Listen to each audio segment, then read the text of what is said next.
Señor Oramas, debo también agradecer su actitud, la actitud de Coalición Canaria.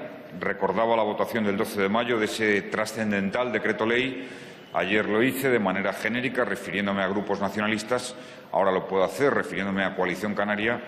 No tenga ninguna duda que esa actitud que ustedes tuvieron estará en la hoja de servicios de Coalición Canaria con este país, con su estabilidad económica, estará en la hoja de servicios con España, estará en la hoja de servicios del sentido de la responsabilidad. Esa es mi opinión, siempre lo he defendido y siempre lo defenderé. En fin, siempre cuando hay dificultades acudimos a la idea del descrédito de la política y que el debate de ayer, porque hubo debate y hubo réplica y contrarréplica, pues creo que ha dicho que podía ser un fraude para el país. Simplemente le quiero llamar la atención, señor Oramas, sobre mi intervención por la mañana, porque esa intervención pone de manifiesto, seguramente ya por la tarde, como consecuencia del debate, pues quede en un segundo plano y se olvide con facilidad. Esa intervención pone de manifiesto, lo digo con humildad, que tenemos todo un plan ambicioso de reformas y de medidas para hacer frente a lo más duro de la crisis y para cambiar el modelo productivo que favorezca el empleo, que favorezca una economía más competitiva. Si hiciéramos un repaso, que sería excesivamente prolijo, no hay sector de la actividad económica ni sector estructural en nuestro país que no esté siendo objeto de reforma, de cambio, de apoyo y de incentivación por parte del Gobierno. No le voy a hacer la relación, solo le pido que haga la reflexión. Desde la educación infantil, por empezar por aquello en donde todo el inicio es poco de cara a lo que significa la educación de la ciudadanía, educación infantil 0-3 años, hasta terminar en la reforma de las pensiones y, por supuesto, en lo que supone la política de dependencia. En todo lo que es el trayecto vital, formativo de nuestros compatriotas, el Gobierno está actuando. En todo lo que supone los sectores productivos, el Gobierno está actuando. Desde el turismo, al que ayer evidentemente no se dedicó mucho tiempo en el debate. Usted lo conoce bien. Es un sector estratégico, clave, aporta el 12% del PIB a nuestro país, 2 millones de puestos de trabajo, decisivo para Canarias. Y usted sabe que estamos en planes de modernización del sector turístico. Algunos, además, afectan singularmente a Canarias. Sector turístico, sector industrial, reforma del sector servicios con la transposición de la directiva, sector energético, sector de la innovación, sector de la ciencia con la nueva ley. La pregunta es, ¿hay algún sector o algún apartado importante de la economía española en donde el Gobierno no esté actuando con un plan que solo tiene un objetivo: cambiar el modelo productivo para favorecer la innovación, la productividad y la competitividad? Yo le pido que se haga esa reflexión. Para añadir, ¿es una tarea de un año? Y contestarle, en mi opinión, no. Es una tarea que nos va a costar tiempo, porque el modelo productivo sobre el que hemos ido cabalgando en los últimos años se despliega, se desarrolla fundamentalmente a mediados de los años 90 y tiene su ebullición con la entrada de España en el euro. ¿Por qué? Porque eso abarata las condiciones del crédito extraordinariamente y facilita y estimula, además de medidas fiscales, que, como dijera ayer, dato que me ha sorprendido, porque ningún portavoz de ningún grupo ha reparado en él, como explicativo de lo que ha pasado y de lo que tenemos que hacer, que las empresas en este país tengan una deuda con el sector inmobiliario de 449.000 millones, se hayan endeudado por importe de hasta 449.000 millones, y las familias hayan multiplicado por 4, desde finales de los 90 a 2007, por 4 su deuda hipotecaria, hasta llegar a los 660.000 millones. Claro, la economía española ha invertido mucho, por eso crecíamos mucho, pero ha invertido demasiado en viviendas, y ahora las viviendas, como bien sabemos, no son productivas, porque no se saca ninguna productividad, ninguna producción de todas las viviendas que hemos hecho. Mientras no tengamos plenamente interiorizado esta realidad, no abordaremos ese cambio de modelo productivo. Sobre Canarias, quiero darle la información lo más detallada posible. Sabe ante todo, su señoría, que conscientes de las características singulares de la ultraperifericidad, de lo que ha supuesto la crisis económica en el empleo en Canarias, adoptamos una estrategia integral para Canarias, dialogada con el Gobierno de Canarias y su presidente, y aprobada en Consejo de Ministros en Canarias el pasado 9 de octubre de 2009. Le diré que el 17 de junio de 2010 se celebró en Las Palmas la primera reunión de la Comisión de Seguimiento, con presencia del vicepresidente tercero del Gobierno y del presidente de la Comunidad Canaria, destacándose las siguientes conclusiones. Un 60% de las actuaciones de la estrategia para Canarias están iniciadas, un 25% se están tramitando a solo 10 meses de la aprobación de la estrategia, lo que demuestra un buen nivel de cumplimiento. Y también se constató que el impacto de la crisis y la reducción del déficit público repercutirá en los programas de la Administración para todas las comunidades autónomas, aunque Canarias, el Gobierno ha decidido que Canarias sea la comunidad en donde menos incidencia tenga los compromisos de reducción del déficit, por los datos, por el análisis que hacía hace un momento en relación con su situación con el desempleo. Reforma del REF.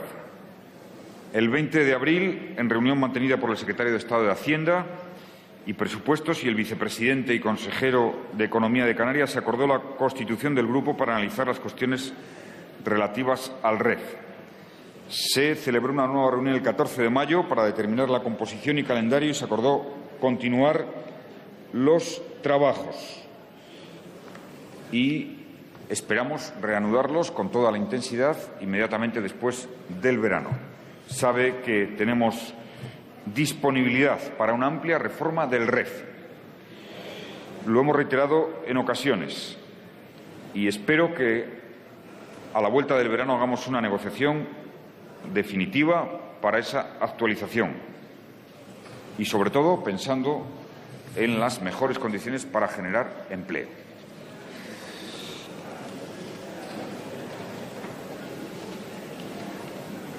Y sobre empleo, le puedo asegurar que el Gobierno mantendrá los mismos compromisos en materia de política en favor del empleo, de mejoras educativas en los próximos presupuestos del Estado. Además, en los próximos meses, el ministro de Industria desarrollará el acuerdo alcanzado con Coalición Canaria para cumplir el Plan Energético de Canarias, para introducir más energía eólica.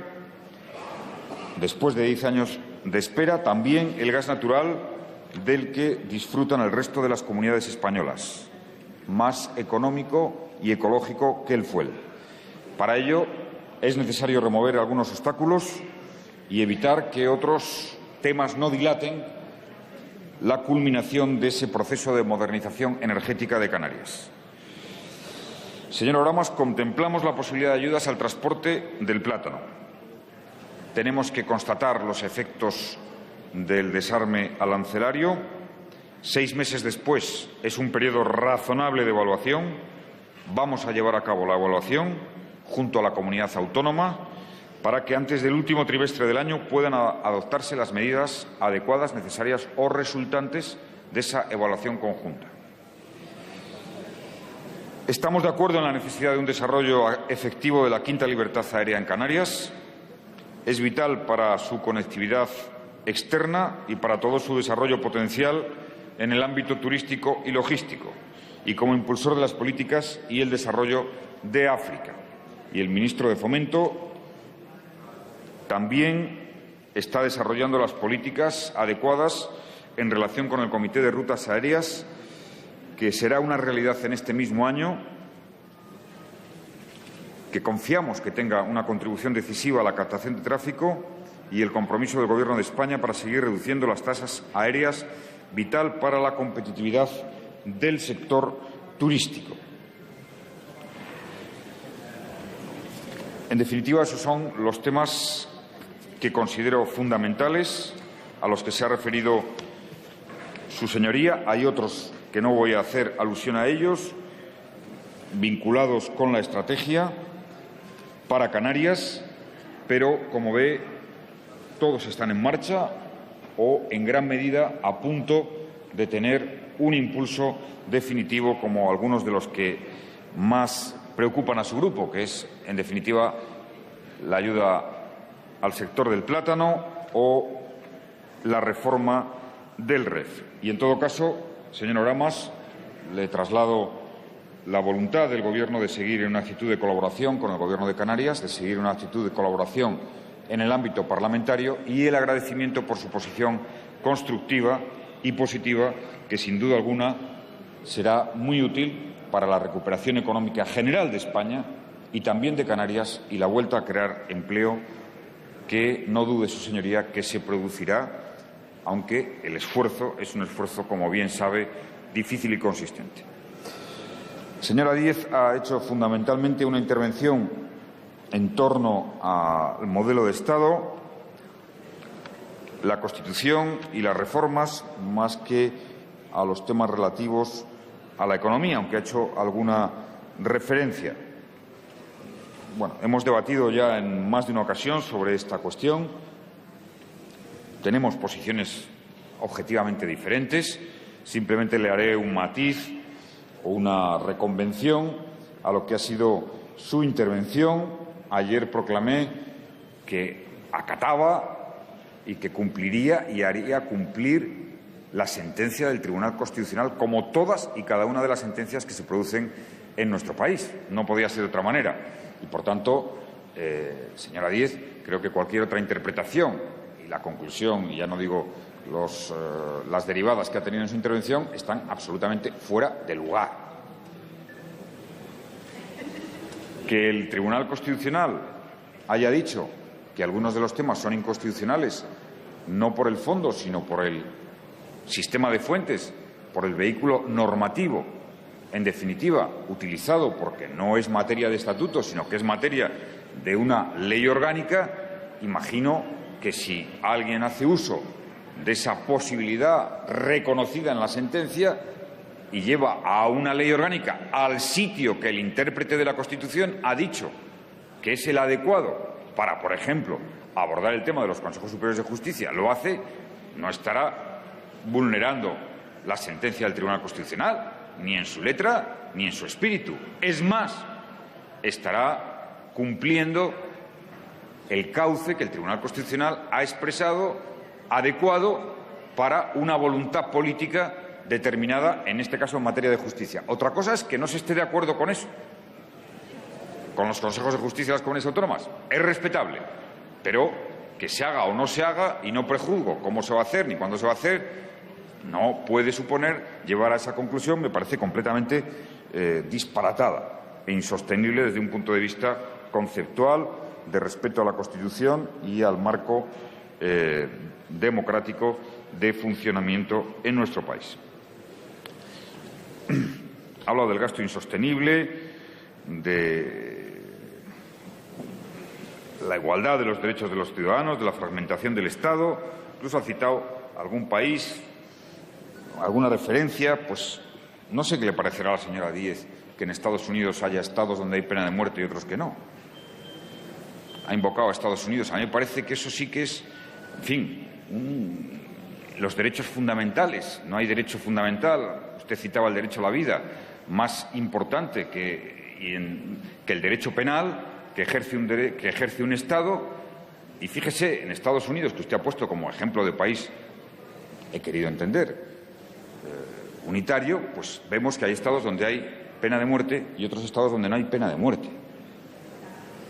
En el jus puniendi, que es el derecho más fuerte que tiene el Estado.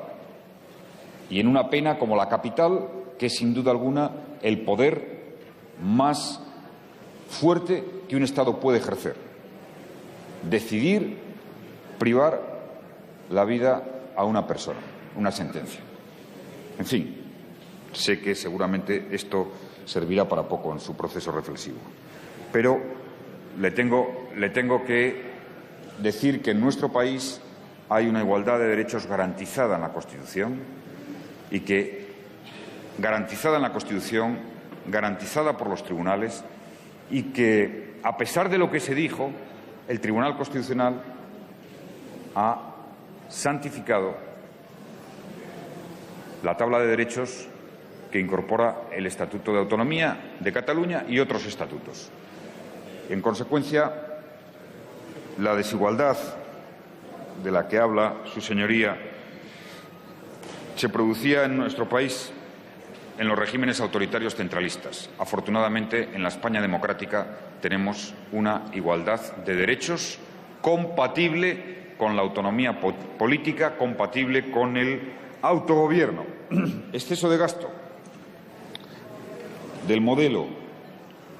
Pues los datos objetivos tampoco lo dicen, señora Díez, porque resulta que nuestro país tiene un gasto público por habitante que está por debajo de la media europea, o en la media europea, y nuestro país tiene una presión fiscal que está 7-8 puntos por debajo de la media europea. Y nuestro país tiene un número de empleados públicos con comunidades autónomas en la media europea, perfectamente en la línea de lo que es número de empleados públicos por habitante, por cada 1.000 habitantes, de Francia, de Alemania, de Inglaterra. La descentralización política, la amplia descentralización política, ha favorecido, señora Díez, la convergencia en renta per cápita entre comunidades autónomas.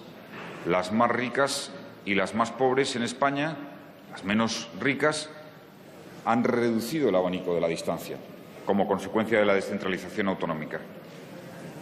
Cuando había una distancia mayor entre las comunidades más ricas y las más pobres era en el Estado centralista. Y, sin embargo, el Estado autonómico ha facilitado la reducción de las distancias en renta per cápita, porque es muy conocido que el propio modelo de financiación y la propia financiación de inversiones por parte del Estado, con el Fondo de Cooperación Interterritorial y otros mecanismos, favorece que el gasto por habitante sea normalmente más alto en las comunidades autónomas con menos renta per cápita y que haya un considerable esfuerzo de solidaridad y de cohesión. Esos son los datos objetivos. Bien, a partir de ahí uno puede tener sensaciones, uno puede generar eslogans, pero los datos objetivos son esos. Pero su señoría no ha aportado ningún dato, solo sensaciones. Pero sobre gasto público, sensaciones, ya no digo eslogan, digo sensaciones. Sobre gasto público, convergencia entre comunidades más ricas y menos ricas, el balance de la descentralización es esa. ¿Quiero decir esto que todo sea perfecto en el modelo autonómico? No, por supuesto, que tenemos muchas cosas para trabajar y para corregir, especialmente la cooperación. Y, señora Díez, hemos dado pasos importantes en sectores decisivos. Por ejemplo, política de salud pública, política de sanidad. Ha sido un gran éxito que a través de la cooperación se haya llegado a acuerdos para el ahorro en la sanidad pública. Es un éxito que en materias medioambientales se llegue a acuerdos para hacer más cooperación entre comunidades autónomas, porque en efecto podemos racionalizar cosas, podemos ser más eficientes si el principio de cooperación funciona. Y algunos avances hemos logrado. ¿Todos los necesarios y los convenientes? No, por supuesto. Sobre la nación, también ha hecho referencia su señoría al hilo de la sentencia del Tribunal Constitucional. Lo que ha dicho el Grupo Socialista sobre el concepto de nación jurídico-constitucional en el debate y sobre el concepto de nación histórico, sociológico, cultural y político es lo mismo que dice el Tribunal Constitucional.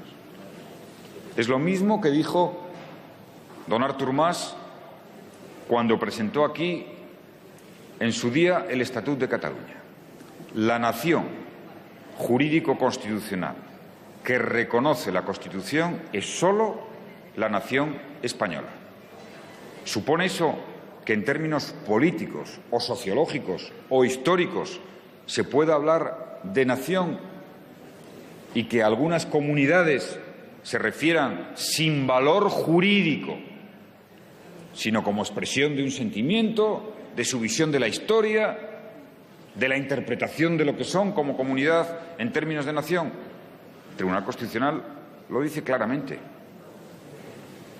Por otra parte, lo dijera o no el Tribunal Constitucional, es que son hechos, sucede. Y hay ciudadanos que consideran, en alguna parte de España, que su comunidad responde a esas características. Y, hombre, les podemos tapar la boca. Les podemos tapar la boca. Pero como eso en democracia no parece que se pueda hacer, tenemos que respetar y limitar jurídicamente el alcance de esa realidad. Y eso es lo que hace la sentencia. Y eso es lo que hicimos cuando en este Congreso reformamos el estatuto que vino del Parlamento de Cataluña. Pero bien, se puede ignorar lo que piensa una parte de los ciudadanos de nuestro país o no ignorarlo. Lo que hay que hacer en todo caso siempre es adecuar jurídicamente lo que significan los grandes conceptos que sustentan la democracia y que sustentan España. Y están muy bien explicados en la sentencia, y están muy bien ordenados en el debate que hubo aquí sobre el famoso concepto de nación.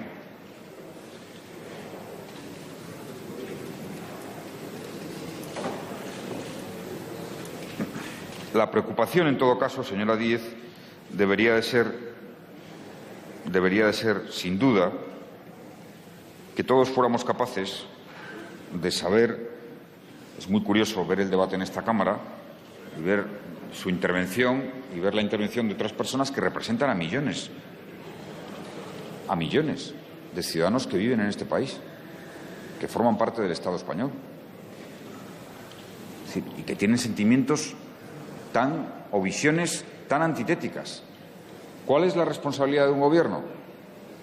Intentar encauzar, integrar y favorecer la convivencia de todas las visiones o de todos los sentimientos. Pero, a juicio del Grupo Socialista, el desarrollo del Estado autonómico ha sido un acierto histórico para España. ¿Perfectible? Sí. ¿Mejorable? Sin duda. ¿En qué campo fundamental? El de la cooperación entre comunidades autónomas y el Estado, sin duda. Y en eso estamos trabajando e incentivando todo el día esas políticas. Pero entendemos que es un éxito bastante notable. Señor Salvador, agradezco su colaboración. Reitero las palabras que antes expresé a Coalición Canaria sobre la votación del día 12 de mayo de su grupo. Sin duda alguna formará parte de la hoja de servicios a la estabilidad de este país, no a la de un gobierno. porque sin duda alguna hay momentos en los que hay que saber distinguir las cosas que están en juego. Sin embargo, tengo que decirle dos cosas, digamos, de réplica pura. La primera, hombre, me sorprende que diga dónde están las reformas estructurales pendientes, porque no voy a reiterar a su señoría el catálogo de temas pendientes que hemos venido aprobando y que muchos de ellos están en esta Cámara. No solo la reforma laboral, que espero contar con su concurso en las enmiendas y en la aprobación de una importantísima reforma estructural, sino también la reforma de pensiones, la reforma del sistema financiero, que se empezó hace un año con el decreto ley del FRO y que ahora ha tenido su fase de culminación con el decreto ley de reforma estructural de las cajas, sino la reforma en materia energética, la reforma en materia educativa, que hemos trabajado a fondo, como sabe, y que ha dado lugar no a un acuerdo, sino a un plan de acción, o la reforma en materia de competitividad industrial, o la estrategia de innovación, solo por hacer referencia a los más importantes, campos en los que estamos haciendo un esfuerzo en todas las direcciones. Reitero lo que le decía a la señora Oramas. Dígame un sector de la actividad productiva de este país en donde el Gobierno no esté con alguna reforma, iniciativa, plan, incentivación, apoyo. Uno solo. Uno solo. Autónomos. Estatuto de autónomos. Luego, por poner un ejemplo, hicimos el Estatuto de autónomos. Formación profesional. Estamos en un proceso de reforma. Universidad, estamos con un plan de campus de excelencia. Transferencia de la investigación a la empresa, hemos desarrollado el programa Ingenia y ahora la estrategia de innovación. En fin, yo entiendo, señor Salvador, que cuando se hace una afirmación de ese tipo hay que sustentarla, porque estamos actuando en todos los frentes, en todos los sectores, con una decidida apuesta reformista para cambiar el modelo productivo y hacer una economía innovadora, competitiva en nuestro país. Bueno, ha hecho referencia a otros temas que, sin duda alguna, forman parte de su ideario político, sobre los que sabe que discrepamos, aunque le tengo que decir que la Ley de Salud Sexual y Reproductiva y de la interrupción del embarazo es una ley que garantiza la seguridad jurídica de las mujeres que deciden interrumpir su embarazo y la de los profesionales que intervienen en el proceso. También la equidad en el acceso a las prestaciones sanitarias relacionadas con la salud reproductiva y la interrupción voluntaria del embarazo. Y que además, señor Salvador, que es su objetivo prioritario de la ley, incorpora medidas de prevención y educación sexual, pues lo que pretendemos es disminuir el número de embarazos no deseados en nuestro país. Ese es el gran objetivo, disminuir el número de embarazos no deseados, que tenemos unas tasas muy altas, seguramente empiecen a mejorar y que, desde luego, tendrá mucho que ver con la falta de prevención y de educación sexual. Esas tasas altas de embarazos no deseados, que compartiremos todos, que ese es un objetivo prioritario. Y, por supuesto, la prohibición de la publicidad de prostitución en medios de comunicación, que coincide con el enfoque adoptado por el Gobierno, que queremos hacer efectivo a través del Plan Integral de la Lucha contra la Trata de Seres Humanos con fines de explotación sexual y el informe de la Comisión Mixta de Derechos de la Mujer e Igualdad de Oportunidades. Sabe que en enero entró en vigor el plan del Gobierno de lucha contra la trata de personas con fines de explotación sexual y uno de los fines de este plan, además de apoyo a las víctimas y perseguir las mafias, es conseguir sensibilización, concienciación ciudadana para que no haya complicidad con estas prácticas. Y mientras sigan existiendo anuncios de contactos, se estará contribuyendo a la normalización de esta actividad. Por ello, estos anuncios deben eliminarse. Estos anuncios deben eliminarse. Los anuncios de publicidad de la prostitución deben eliminarse y estamos trabajando en diversas fórmulas para que esto sea una realidad. Por parte del Ministerio de Igualdad se ha pedido informe al Consejo de Estado sobre las alternativas legales en esta materia. Bien, le he hecho referencia también al plan que el ministro de Educación ha culminado de mejora del sistema educativo. También he de decirle que, desde luego, el Gobierno, y mucho más después de la resolución del Tribunal Constitucional de ayer, hará cumplir la Ley de Interrupción Voluntaria del Embarazo en todas las comunidades autónomas y que en todas las comunidades autónomas se respete una ley que ha aprobado este Parlamento y que, por supuesto, el Tribunal Constitucional no ha suspendido. Bueno, es usted el único portavoz de algún partido político que ha hecho referencia a los éxitos de la selección de fútbol. Yo creo que no debemos de mezclar política y deporte. No debemos de mezclar. En todo caso, el Gobierno está dispuesto a someterse a una evaluación de su política deportiva, porque hay una Secretaría de Estado de Deportes. No tenemos inconveniente en que se juzgue, aunque adelanto que nosotros no queremos mezclar política y deporte. Señor Salvador,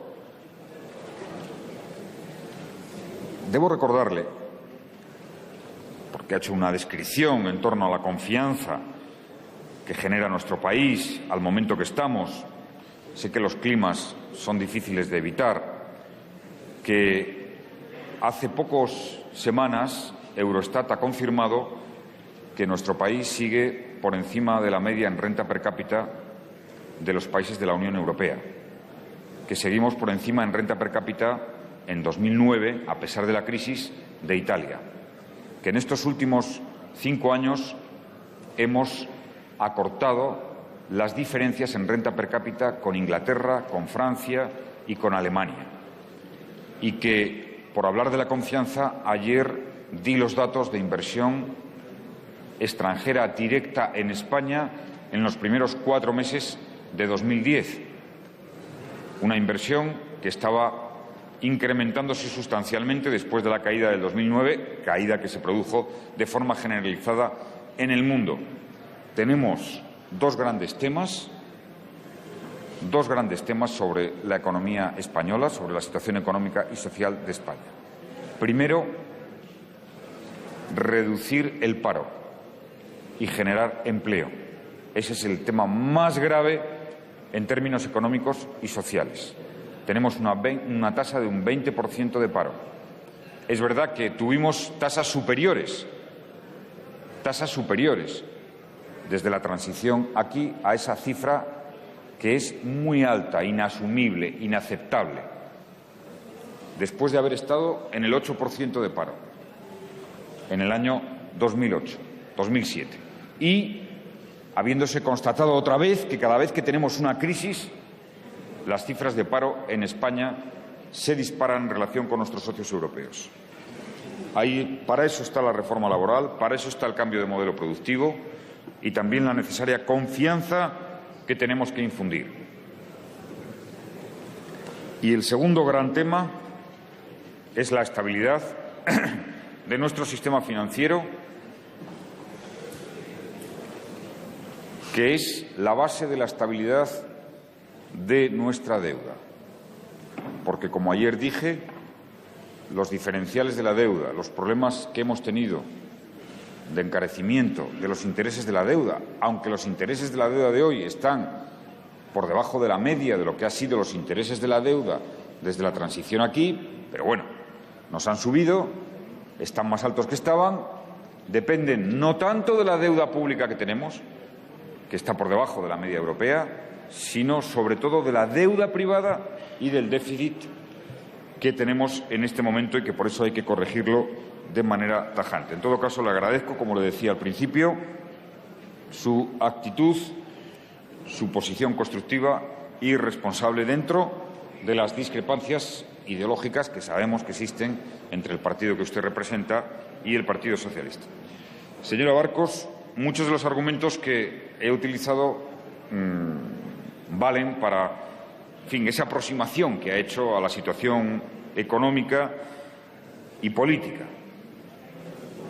Hay dificultades serias, la más seria es el paro, y hasta que no volvamos a crear empleo no podremos decir que tenemos un horizonte de perspectiva favorable, por supuesto, pero debo recordar que, aun teniendo una situación social tan desgarradora como es esa cifra de paro, tenemos una protección del 81% de los parados en nuestro país, con un gran esfuerzo de cohesión social, porque, como sabemos, hemos incrementado la protección por desempleo. Le debo recordar lo que le decía al señor Salvador hace un momento sobre nuestra posición como país en renta per cápita en el año 2009. Yo entiendo que la crisis tiene un gran impacto, pero un impacto en un país con la renta per cápita como la que tiene España hoy, sin duda alguna, no es comparable a lo que podía haber sido en otras épocas y en otros momentos históricos, por la riqueza general del país, por sus condiciones sociales, por su capacidad social, aunque eso, para las personas que han perdido su empleo, pues es un consuelo muy relativo. Pero pongamos esa perspectiva.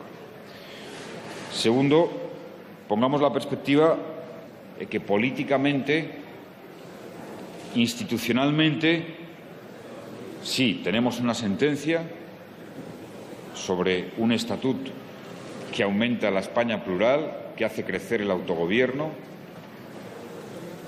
Vamos a tener un día un debate monográfico sobre. Yo no puedo dedicar aquí una hora seguida a explicar nuevamente el Estatut de Cataluña y lo que supone de aumento y de incremento del autogobierno, pero lo podría hacer porque es realmente muy llamativo, muy impresionante. Yo creo que a veces estamos hablando del Estatuto y de la sentencia sin habernos detenido mucho tiempo en un análisis en profundidad de la letra pequeña. Sí, estamos más en las emociones políticas. Ojo, que son importantísimas, y que hay que saber gestionarlas. No lo voy a discutir aquí, pero estamos más en eso que en la realidad normativa, en el impacto real sobre autogobierno de lo que supone el Estatut y de lo que supone la sentencia del Estatut. Ayer me refería a eso. Creo que es nuestra obligación como representantes afrontar esa situación. Permítame que le tenga que refutar absolutamente toda la responsabilidad que me pueda atribuir al Gobierno en relación con el Tribunal Constitucional. Es decir, señora Barcos, creo que lo que hubiera sido criticable en una dirección o en otra dirección es que el Gobierno hubiera pretendido hacer algún tipo de intervención en el Tribunal Constitucional. Y sobre la renovación, mire, sobre la renovación le diré, señora Barcos, creo que desde su posición, además, debería de ser respaldada la posición que el Grupo Socialista ha mantenido para no renovar el Tribunal Constitucional en este periodo. Sí, por ser exigentes con las personas que tienen que ir al Tribunal Constitucional. Esa es la razón por la que no se ha renovado el Tribunal Constitucional. Porque queremos. Sí, señora Barcos, esa es la razón. Si el Partido Socialista hubiera dicho sí sin más a las personas propuestas por el Partido Popular, se habría renovado hace 2 años. Hace 2 años. Pero, en mi opinión, debemos, entre todos, Partido Popular, Partido Socialista, de manera decisiva, hacer y buscar personalidades del máximo prestigio, indubitadas, para recuperar la posición institucional del Tribunal Constitucional y fortalecer al máximo su crédito. Esta es una aspiración, en mi opinión, de las más importantes que tenemos por delante, de las tareas más importantes y difíciles. Lo sé, va a ser muy difícil, pero para el país, para la defensa de la Constitución, cuanto mejor nazca el próximo Tribunal Constitucional, por cómo se haga el acuerdo y por las personalidades que vayan a esa institución, mejor. Pero, sencillamente, yo no me siento responsable ni de los 4 años ni de la sentencia, solo faltaría. Es que tenemos que aprender que en democracia hay ámbitos de responsabilidad y hay limitaciones al poder. Y, desde luego, es bueno que el Gobierno tenga muchas limitaciones. Las tiene por la independencia del Poder Judicial, por supuesto por la posición del Tribunal Constitucional y por la propia distribución territorial del poder, por las comunidades autónomas, que es una limitación importante porque el poder está muy dividido, muy repartido en España, aunque al final todo acabe en el presidente del Gobierno.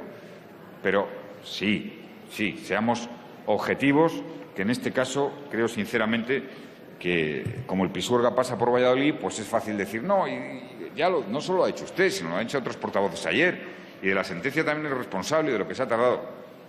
No. Y además es una reflexión, no por mí y por esta circunstancia, sino por el futuro y por el pasado, que no conduce a nada, porque no es verdad. Y habrá otros presidentes de Gobierno y habrá otros tribunales constitucionales y habrá sentencias, unas tardarán más, otras tardarán menos, unas provocarán más impacto político, otras menos, y tendrán efectos más negativos. Pero, en fin, sobre la geometría variable, le reitero, señora Barcos, ya lo dije antes y le reitero, no es una cuestión que el Gobierno elige, es el terreno en el que podemos jugar. No hemos elegido el campo, ni en el debate de investidura. Era la posición querida por la mayoría de los grupos y tiene que ver mucho con la geografía política. En fin, pero en todo caso eso no debe de llevarla a pensar que hemos hecho atajos y que en esos atajos tiene que ver la geometría variable. He dicho, y lo mantengo, señora Barcos, que hemos tenido que adoptar medidas difíciles. No responde a una concepción neoliberal, que realmente me es muy extraña, sino responde a los hechos. Entonces, se puede ser o intentar ser coherente toda la vida ideológicamente, ser, como soy, una persona socialdemócrata, progresista, pero lo que no se puede es ir y darte un golpe contra la pared por tus concepciones ideológicas. Porque sí, es evidente que necesitas reducir el déficit, pues tienes que reducir el déficit. Eso a mí no me supone ningún problema desde el punto de vista ideológico. Tendré que administrar desde mi posición ideológica esa situación, pero negarla cuando es notable, como fue que todos los países lo han tenido que hacer y que los mercados, cuando hablamos de los mercados hablamos de nuestros acreedores, tienen dudas sobre la fiabilidad y la solvencia a largo plazo de nuestras cuentas, y si tienen dudas no nos financian, señora Barcos. Y si no nos financian, ¿qué? Porque esa es la pregunta que se tiene que hacer un presidente de Gobierno. Si se está sentado ahí, es más fácil no hacérsela, pero yo me la hago. Y me la he tenido que hacer durante estos meses, y despertarme todos los días con esa inquietud y tomar las medidas, pero no para adoptar principios neoliberales en absoluto. Y, en fin, creo que en eso, pues, algunas cosas he hecho que pueden ser entendibles. Ha hablado de recorte de pensiones. No hemos recortado pensiones, señora Barcos. Lo que hemos hecho en estos últimos 5 años es mejorar sustancialmente las pensiones. Y reitero una vez más, las pensiones mínimas, con el Gobierno que presido, han ganado más poder adquisitivo que en cualquier otro periodo de la democracia, porque las hemos incrementado en un 24% de su capacidad de mejora de poder adquisitivo. Y ahora lo que hemos hecho es congelar un año, no recortar, congelar un año con una inflación baja las pensiones. Entonces, hagamos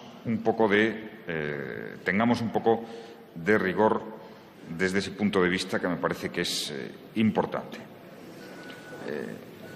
Acabo de afirmar que el Gobierno velará porque la Ley de Interrupción Voluntaria del Embarazo se aplique en todos los territorios y en todas las comunidades autónomas. Y, desde luego, le puedo asegurar que, más allá de las discrepancias que antes referí con alguna otra fuerza política de Navarra, en este caso con UPN, nuestra colaboración en el ámbito de la comunidad es una colaboración que valoramos razonablemente, de manera positiva, desde el punto de vista económico, desde el punto de vista presupuestario, para aquella comunidad. Lo valoramos positivamente. Lo que no quiere decir que otras colaboraciones que hubieran podido dar lugar hubieran sido también positivas. Pero la que hemos hecho la valoramos positiva y, en todo caso, como siempre le reitero, mi máximo respeto a su formación política y, por supuesto, a su persona, que siempre hace intervenciones cargadas de moderación, con discrepancias o no, pero cargadas de moderación y de voluntad constructiva. Muchas gracias. Gracias, señor presidente. En el turno de réplica tiene en primer lugar la palabra el señor Jorquera. Está Teresa Cunillera presidiendo en este momento el Congreso. José Bono se ha ausentado unos momentos. Entre otros sitios, ha subido a la tribuna de invitados a saludar a la familia del presidente del Gobierno, que está siguiendo el debate en esta segunda jornada, igual que hizo ayer durante casi todo el día. Están su esposa y está su padre.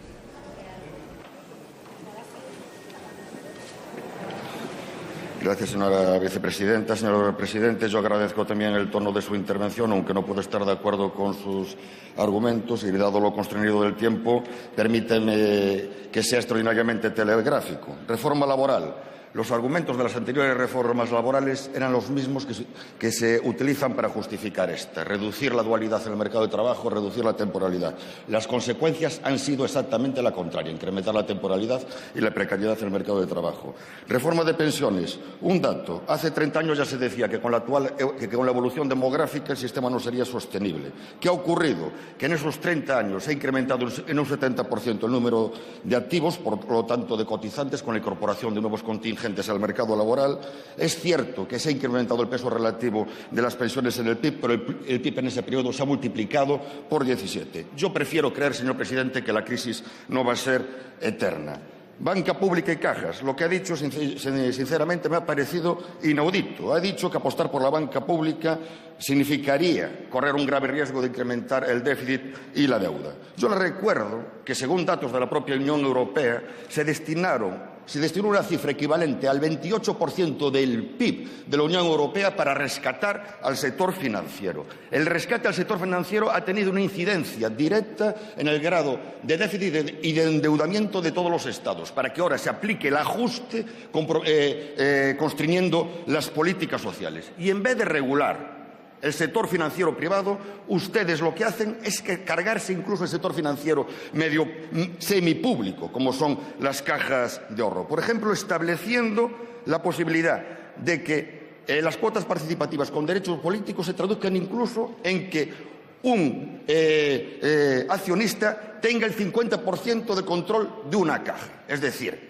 sea propiedad de un señor. Miren, señores, nosotros apostamos por una ley de cajas en Galicia, no simplemente para preservar la galleguidad de las cajas, sino su naturaleza social y su vínculo con las necesidades de la economía productiva de nuestro país. Problemas específicos de Galicia, señor presidente. Le aseguro que yo creo plenamente en las potencialidades de nuestro país. No me tiene que convencer. Pero hay problemas objetivos que derivan de problemas políticos. El decreto del carbón no es proteccionismo, pese a que usted ha dicho que estamos en un mundo donde el proteccionismo no tiene sentido.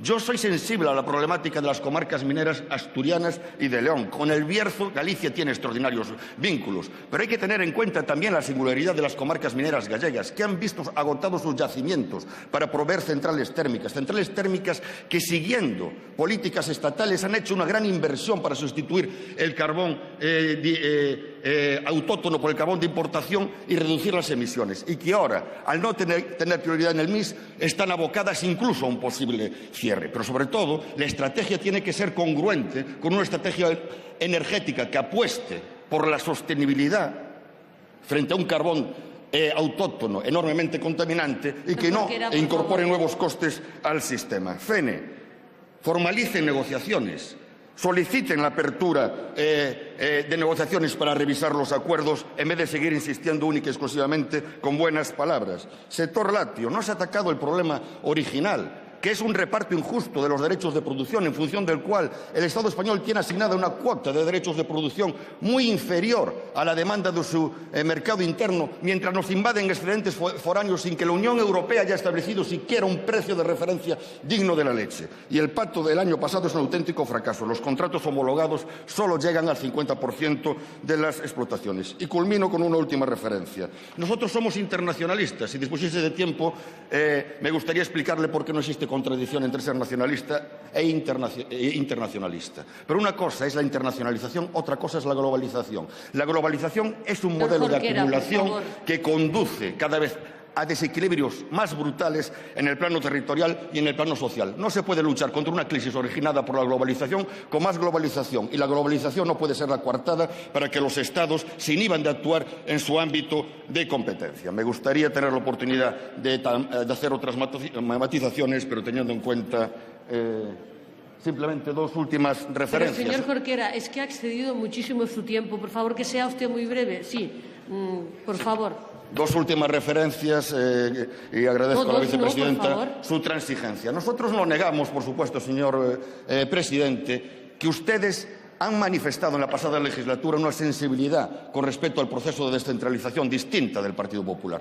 Pero hay un repliegue obvio en esta legislatura. Ya en el debate de investidura había voces en su partido que daban por culminado el proceso de descentralización. Ustedes lo han dicho al valorar la sentencia del Estatuto catalán. Y el recurso a nuestra ley de cajas y el bloqueo del traspaso de competencias a Galicia es el mejor ejemplo. Y un último recordatorio. Señor Jorquera, ha sido una decisión de su partido no negociar apoyos a la investidura. Ha sido una decisión de su partido. Por lo tanto, no echen la culpa al empedrado. Muchas gracias.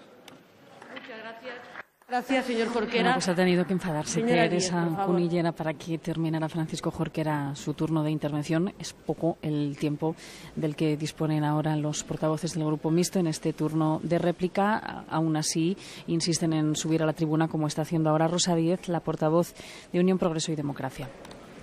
Presidente, usted niega que promueva la ruptura del orden constitucional. Dígame una cosa. ¿Va a promover la derogación de todas las leyes que se han aprobado en el Parlamento catalán en desarrollo de artículos proclamados inconstitucionales por el Tribunal Constitucional? Mire, léase mañana las actas de lo que ha dicho usted y mire usted si de la lectura no extrae la conclusión de que usted ha remedado a romanones. Haga usted las leyes, que ya haré yo los reglamentos. Sobre la nación. No me interesa la nación sentimental de la que usted habla, me interesa la nación constitucional, la que garantiza la igualdad de todos los españoles ante la ley. Usted habla de una nación sentimental, incluso se permite decir aquí en la tribuna, hablando de ciudadanos que tienen ese otro concepto que hasta ahora eran solo los nacionalistas, ahora es usted también, habla aquí en la tribuna de que millones de ciudadanos que viven en este país, dice usted textualmente, que forman parte del Estado. Yo hablo de los millones de ciudadanos que vivan donde vivan de España, son ciudadanos españoles. Esa es la única nación que a mí me interesa, no esa nación sentimental de la que usted hablaba. Antes solo hablaban de ella los nacionalistas. Sobre el modelo de Estado. Mire, yo he citado a Estados Unidos no como un país federal, sino como un país en el que uno no se imagina a ninguno de sus presidentes, a Obama tampoco, avalando a un gobernador que se manifieste contra una sentencia del Tribunal Supremo de Estados Unidos. Escúcheme. Yo no he hablado del federalismo en este momento, he hablado de eso. ¿Usted se imagina a Obama o a cualquiera de los presidentes avalando a un gobernador que vaya en contra, que promueva una manifestación en contra de una sentencia del Supremo? Pues no, no le entra en la cabeza de nadie. Quizá de usted sí, pero en general de la de nadie. Respecto del modelo de Estado, insisto, ¿qué empeño en plantear la igualdad, la autonomía, las autonomías o la descentralización, el Estado centralista, la desigualdad? Hombre, no, reléase a otro propio, a José Ramón Recalde, que sabe distinguir perfectamente entre lo óptimo y lo bueno. No siempre lo óptimo es lo bueno. Y además sabe usted, señor presidente, no es quién hace las leyes, si una autonomía o un gobierno federal o un gobierno centralista el que garantiza la justicia y la igualdad, sino el contenido de las leyes. Hombre, si esto es bastante básico. Y finalmente, presidente, mire, usted es responsable de esta crisis política. Si tuviera tiempo se lo explicaría. Es responsable de esta crisis política. No apele a que tiene la confianza de 11 millones de ciudadanos para no ejercer la única competencia que le queda íntegra, que es la de convocar elecciones. Porque la democracia es un contrato entre los políticos y los ciudadanos, un contrato basado en el programa electoral, en base al cual le pedimos a los ciudadanos su confianza, su voto. Usted ha roto ese contrato unilateralmente. Lo ha roto unilateralmente. Las elecciones no son un cheque en blanco. Y por eso, porque ha roto unilateralmente el contrato, porque solo le queda una competencia no compartida, que es la de convocar elecciones, porque los ciudadanos tenemos el derecho a recobrar nuestra autonomía para decidir, también votando. Por eso también le vuelvo a pedir hoy, que llevo un año pidiéndoselo, que convoque elecciones para devolvernos la autonomía a los ciudadanos después de que ha roto usted el contrato democrático que es la democracia y que son las elecciones. Gracias, señora Díez. Señor Salvador. Pues habrá segunda edición del rifirrafe Rosa Díez Zapatero, después de que también ya antes la portavoz de Unión Progreso y Democracia le haya acusado de alentar la corrupción de las instituciones al incumplir, dijo, la sentencia del Estatuto de Cataluña. Carlos Salvador es el diputado de Unión de Pueblo Navarro. Señorías, que seamos responsables en determinados temas que afectan a la estabilidad del Estado en unos tiempos críticos como los que vivimos no significa que no seamos vehementes o debamos serlo en la defensa de nuestros principios y que los defendamos contra viento y marea. No fuimos nosotros los que provocamos el debate del aborto. Fue usted, señor presidente, quien se empeñó en hacer del aborto un derecho en esta legislatura sin haberlo comprometido siquiera en su programa electoral. Nosotros hemos defendido los principios sencillamente con los que nos presentamos a las elecciones y obtuvimos la confianza de los electores, porque a nuestro juicio es la primera vez en democracia que esta Cámara reconoce el derecho de una persona a disponer libremente de la vida de otro ser humano inocente, sencillamente. Y es cierto que vulnera competencias propias, es obvio, porque ustedes y Nafarroa Bai ya se han ocupado de modificar la ley foral precisamente para intentarla adecuar a esta reforma. Me pide usted que le diga dónde están las reformas pendientes o cómo están. No es que sea dónde, es cómo están esas reformas pendientes. Y me dice que le cite al menos una. Yo lo voy a intentar. Mire, yo creo que, por ejemplo, en política de suelo faltan muchísimas cosas por hacer. Yo le diría todas. Un tema que afecta al urbanismo, que afecta al sector inmobiliario, que afecta a la corrupción política, que afecta a la financiación local, a la sostenibilidad del sistema. Creo, sinceramente, que, por ejemplo, en ese tema estamos todavía en mantillas. En UPN seguiremos siendo responsables. Lo hemos sido cada vez que hemos creído que estaba en riesgo la estabilidad económica de España. Pero también le digo que no nos pida imposibles. Y yo vuelvo a reivindicar el consenso, que en Navarra ha servido y sirve para tener ratios mejores en empleo y crecimiento. Hemos hecho una actualización de la ley de mejoramiento que irá al Consejo de Ministros el viernes, hemos hecho un acuerdo de infraestructuras, quedan todavía algunas cuestiones importantes pendientes en temas como energía, que afectan a energías renovables, en especial a la eólica y al tema solar, pero por eso nosotros reivindicamos, criticamos, al menos echamos de menos que aquí no haya un consenso parecido, que yo sé y entiendo que es responsabilidad de dos, eso es verdad, pero seguimos defendiendo que sería la mejor fórmula para podernos enfrentar a este toro juntos y unidos, y si no, sinceramente lo que creemos es que será mucho más difícil salir de esta situación. Eso es todo, señor presidente. Muchas gracias, señor Salvador. Bueno, todavía nos queda un portavoz del Grupo Mixto por escuchar en este turno de réplica. Es Uxue Barcos, la portavoz de Nafarroa Bai, Coalición Canaria. Entendemos que ha renunciado a este turno. No hay en el hemiciclo ninguno de los dos diputados que tiene.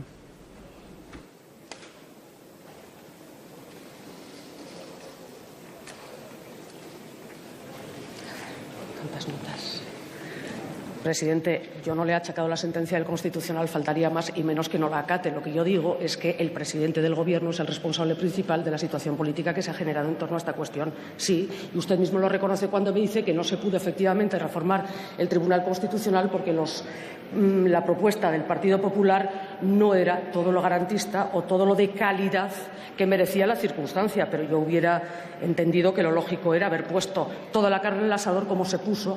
Era escenario fundamental, como se puso, por ejemplo, en la reforma. Lanza usted la carga de la prueba contra el Partido Popular en el caso del Tribunal Constitucional, pero es al mismo tiempo con quien acaba de pactar la reforma del sistema de cajas, del escenario de cajas, con una subvención, con una cantidad encima de la mesa de 13.000 millones de euros. Me pide también rigor en torno a las pensiones. Sí. Rebaja de pensiones e, insisto, en un momento en que se congelan las pensiones coincidiendo con una subida del impuesto por consumo, eso es rebajar las pensiones, o al menos yo, presidente, conozco pocas que se dediquen al ahorro. Hablamos en media de pensiones que se dedican al consumo y, por lo tanto, de hecho, es una rebaja a las pensiones. Termina diciéndome, se puede ser coherente, pero no puede uno, por mantener la coherencia, pegarse contra la pared. No, presidente, yo creo en la coherencia, porque los principios socialdemócratas progresistas de izquierda son también capaces de ser eficaces contra la crisis y no encarar la crisis con herramientas neoliberales, que es lo que usted finalmente ha abrazado. Nos dice o me dice, en fin, que claro, desde las posiciones, entiendo, sugiere que más fáciles, como otorga la posibilidad de un escaño en el grupo mixto, es más fácil desentenderse de requerimientos fundamentales, como es el hecho de que si los mercados tienen dudas no nos financian, y que si no nos financian, me decía usted que sí, pero para que los mercados no tengan dudas, evidentemente habrá que recuperar la confianza, y con un escenario de inestabilidad parlamentaria como el que se produce en esta Cámara, difícilmente, y ha sido el argumento que he utilizado desde el inicio de esta legislatura, difícilmente va a recuperar, señor Rodríguez Zapatero, esa confianza. Por lo tanto, termino, presidente, como empezaba. La confianza ante los mercados no surge de invocaciones a la responsabilidad, se acredita pisando suelo firme y estable. Claro que sí, usted llama a estabilidad a lo que nos dejó a los navarros la pasada legislatura en la Comunidad Foral. Seguramente tenemos concepción muy diferente sobre qué es la estabilidad política, o si llama usted estabilidad al pacto con un partido cuya presidenta le ha llamado usted el peor presidente de España en ese escenario de mayo que usted le ha reconocido a UPL. Sinceramente, es que tenemos versiones diametralmente opuestas. Yo creo que no. Yo creo que esa reflexión suya se obedece simplemente a un nuevo atajo. Gracias, presidente. Pues esa luz roja que ven a la izquierda del orador se ha encendido ahora con ocasión del turno del grupo mixto, más que en ningún otro momento a lo largo de este debate, que ya ha cumplido 2 horas y 15 minutos desde que comenzó a las 9 de la mañana.